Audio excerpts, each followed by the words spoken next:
ಬಸನಗೌಡ ಪಾಟೀಲ್ ಇವರು 500 ರೂಪಾಯಿ ಒಂದ್ ರೂಪಾಯಿಯನ್ನ ಕೊಟ್ಟಿದ್ದಾರೆ. ಆ ಒಂದು ಕಾಣಿಕೆಯನ್ನ ಅಧ್ಯಕ್ಷರು ಕೊಡು.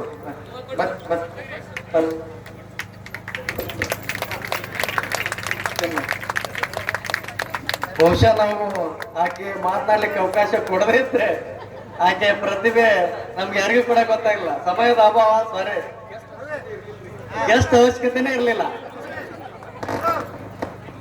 ನಮ್ಮ ಮೇಟಿ ಗುರುಗಳು 501 ರೂಪಾಯಿ ಚಿನ್ಮಯಿಗೆ ಕೊಟ್ಟಿದ್ದಾರೆ. ಗಂಜಾಳ ಗುರುಗಳು 501 ರೂಪಾಯಿ ಕೊಟ್ಟಿದ್ದಾರೆ.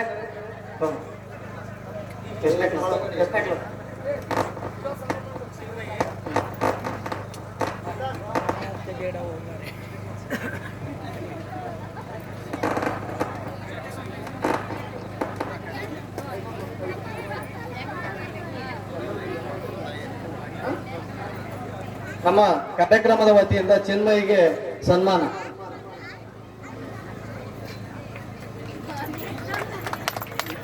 ನಾ ಲಿಂಗಸೂರಲ್ಲಿದ್ದಾಗ ನಮ್ಮ ಮನೆ ಪಕ್ಕದಲ್ಲೇ ಇರ್ಲಿಕ್ಕೆ ಆಕೆ ಇಲ್ಲಿ ಇರ್ತಕ್ಕಂಥ ಪ್ರತಿಭೆ ನನಗೆ ಚೆನ್ನಾಗಿ ಗೊತ್ತಿತ್ತು. ಆದ್ರೆ ಇಲ್ಲಿ ಹೇಳ್ಬೇಕಂದ್ರೆ ಬಹಳಷ್ಟು ಸಮಯದ ಅಭಾವ ಇರೋದ್ರಿಂದ ಹೇಳಿಕ್ ಆಗಿರ್ಲಿಲ್ಲ.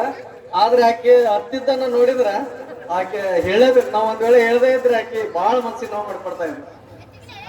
ಚಿನ್ಮಯಿಗೆ ತುಂಬ ಹೃದಯದ ಧನ್ಯವಾದಗಳು.